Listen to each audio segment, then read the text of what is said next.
What's happening, guys? Celtic CC here. I'm going to be on my main account, and this is going to be another global news. I'm just waiting for the game to load up at the moment.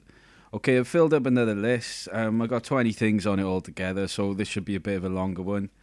Okay, so first of all, we've had some lockdown protests in Holland, in Rotterdam and Amsterdam. The ones I've seen. I think Eindhoven. Oh, it's my second account. We'll start off on Rotterdam and Eindhoven, both looking quite violent anti-lockdown protests. I've also seen that there's been some rioting in Lebanon, pretty bad, looking very violent as well by the looks of it.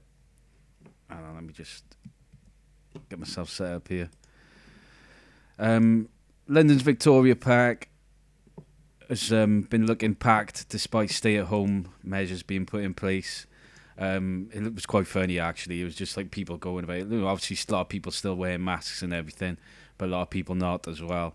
So with the police sort of cracking down on offenders of any sort of like breakdown rules and handing out fines, they're gonna have to be careful and everything. But it was quite funny to see the kind of just a load of people in a park despite all the lockdown rules. Two former Trump officials have been investigated for posting false papers denying climate change. Now, this one really pissed me off, like, do you know what I mean? Because, I always thought Trump was like a little bit sort of like brainwashed by his sort of Christian side of things. Fucking hell, got a berserker. That's awesome.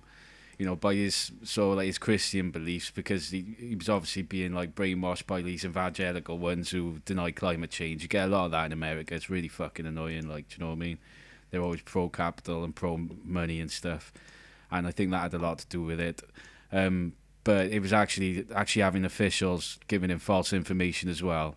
Just goes to show, like, the guy never stood a chance. Trump, he obviously just didn't have a clue about how bad things were and about how to be environmental, and that's why he was so shit. Do you know what I mean? He's a bit of a puppet president in a lot of ways, probably. Like I said before, if you're going to be a Christian, make sure you're environmental. There's no doubt about it. Okay, so what else have we got? Biden's doing more climate policies, urging China to toughen their emission targets, making it a national security priority at the moment with regards to climate change, which is good. Obviously, America needs to go green. Biden recognises it. So I'm fingers crossed. I'm hopeful for Biden. I think he could be quite good for them. I'm really hopeful that he's going to do a lot of good. He is already starting to going hard with a lot of his policies and stuff he's doing. So the environmentalists are getting really excited by his actions so far and what he's talking about going to be bringing into America, which is exactly what they need. In Brazil, indigenous leaders are suing Bolsonaro. It's getting so bad down there that a lot of indigenous leaders actually get assassinated. So I'm not sure Bolsonaro's got anything to do with that, but I hope not. But they are actually suing the guy now. It's got to that stage. So he must have been a nightmare then. I know Brazil have been really bad for deforesting and stuff like that, but for Bolsonaro to actually be getting sued by the indigenous leaders, that's saying a lot. Little tip: if you drive an SUV, you might want to sort of down level it to something a bit more fuel efficient. On the climate page on Reddit, they were saying that SUVs are basically just total gas guzzlers, really bad for the planet and everything. If you live out in the country, I can understand you having one. But if you don't live in the country, you really don't want to be driving an SUV. If you don't need it unless you live out in the country, really. Okay, so we got So the global birth rates are falling now. This is quite an interesting one. The statistics are saying there are actually countries out there in the developed world who are falling below the 2.1 average, and actually encouraging people to have kids and offering incentives. Like, I think one country was offering something like £1,000 to any couple having a baby and stuff like that.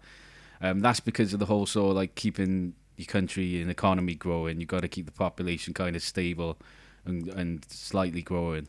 But scientists are saying we got to depopulate down to about 1 billion people to be sustainable at current consumption rate. So unless our consumption rate drops heavily, you know, we're going to have to see a population decrease anyway. So there's a lot of stats saying that people are going to decide not to have children as well because of everything going on, the environmental apocalypse and stuff. So, you know, happy days if the global birth rates are actually starting to fall statistically. I mean, I've seen the population still increasing though. I mean, don't take that information as thinking, oh, we're suddenly population decreasing. We're not. You know, the population is still rising. It's just the birth rate. So it's the percentage of which it raises. You know, I mean, the days of like people having like, you know, like 10 children and stuff are done now. Do you know what I mean? You know, so like I certainly won't be having any more children in my lifetime, that's for sure. Yemen protests against Ansarallah, designated as a terrorist group by USA. They're not happy about it. The USA have come in and designated them terrorist group. Now, I'm suspicious of this because America is actually allied with Saudi Arabia, so they would automatically side with the Saudis and go along with their intel. And I've said before in previous videos how I don't really like the way Saudis operate. I talked to another Muslim again recently, and he was saying the same thing. He just doesn't trust the Saudis at all. The Saudis are not, you know, well represented and looked at in Islam, in his opinion. And I can understand this sentiment coming from Yemen about this, because they're at war with Saudi at the moment, and USA being allied with Saudi, you know, makes it a dodgy one to kind of, you know, look at. And what else does it say? Yeah, you know, I mean, like Trump's a terrorist to Iran. Trump was actually made an official terrorist in Iran. I don't know if you know that. You know, like a lot of the Muslim countries see America and Britain and stuff like that as terrorist states. So, you know, it's, you know, when you kind of take your information and see through it a little bit if you can. Do you know what I mean? China says US military intervention in South China Sea is not good for peace. That's a no-brainer. But on the flip side of it, I mean, China doing too much overfishing. So, I mean, if America are going to send out boats and ships and their navy out there, maybe they can do something with the overfishing. That would be good. Because I don't like the way China operates with its fishing trawlers and stuff like that. The absolute nightmare for that. UK air travel. Now, if you're coming back from certain places, you're going to have to go into hotel quarantine upon arrival. This is because of all these new variants going about. You got the South African variant and now the Brazilian variant of COVID. So I could understand. I'm not playing the game. Let me do some Lost Battlefield.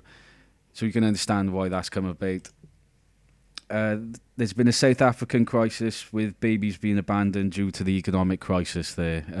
Now, abandoned babies has always been a problem with South Africa, but apparently it's completely skyrocketed because of everything going on with the world and the economic crisis that South Africa horrific to think of people abandoning their babies. I can't imagine, you know, actually doing that, but it's just the way the world works in certain countries. Do you know what I mean? But it's fucking horrible. Nature Connection channel on YouTube. I've mentioned it before. Very good channel. I recommend you go subscribe to it. Done a couple of good videos on hemp and frequent flying, killing the planet. I definitely recommend you go and watch those videos. They were both really good, well made. That's a Nature Connection channel on YouTube. Right, there's oil supply concerns. Prices could edge higher. Make sure you got your tank filled, basically. You know, we could be seeing like what they call petrol. Was it when we run out of petrol again, or gas? You call it in America. We could see that happen again. Yeah, I remember it happening years ago in the UK, in Wales. It happened. Well, it was England as well. Like, do you know what I mean? And it was an absolute nightmare. It was. So we could be facing another one of those. There are oil supply concerns at the moment. So if you've got a jerry can, fill it up with petrol as well. If you've got one in the garage and stuff like that. The last mangrove ecosystem in Jakarta City is under threat from land subsidence and climate change. So that's disappointing to hear. With it being the last mangrove ecosystem, it's not nice. Renewables beat fossil fuels for first time in Europe in 2020. So the shift is happening. Oh, I lost that one, did I?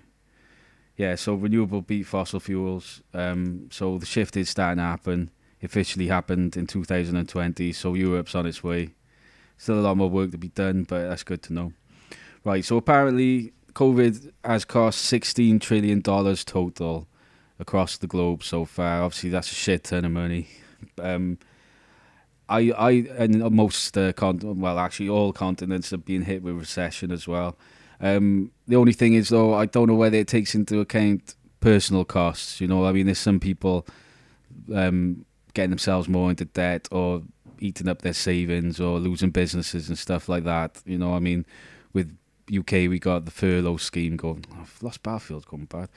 We got the furlough scheme going on where you get 80% of your money and you don't have to go into work while the business is shut down, kind of thing. And I don't know whether it takes into account like people who are like eating their savings up at the moment as well. So the cost is probably a lot higher than $16 trillion when you take into account personal costs as well. There's been protests in Tunisia. There was a ban on gatherings, so there was some violent protests there. Severe draped in Turkey at the moment. Sad to hear. Hopefully, good luck to Turkey. Drapes are never good. God, waste of time, lost Battlefield. Sorry, I'm playing the game, getting my ass kicked, still my head in. The Sahara's been hit with snow, which is a very unusual and rare occurrence. They attribute it to, climate change. It does happen, but it is a very rare occurrence. And last but not least, I've been watching videos on this is the Indian farmers are basically kicking off. They stormed the Red Fort, which is a famous landmark in India. They've been battling the police. There have been deaths so far. That's a continuing, ongoing thing. That's a big problem for India's Prime Minister Modi. India is like 50% of their population of farmers in agriculture. Like, so if he's having trouble with the farmers, they're not happy with this deal that's coming through, which would hurt them and push more towards the big business side of things. That's all kicking off at the moment. So I'll keep an eye on that one. I'll probably keep going on for a while, that one. Okay, guys, so it's 27th of January right now. It's 12:41 in the afternoon. I'm recording this. I'll probably upload it in a couple of days because I'm waiting for the other video to get a few more views and everything. Okay, and cheers, guys.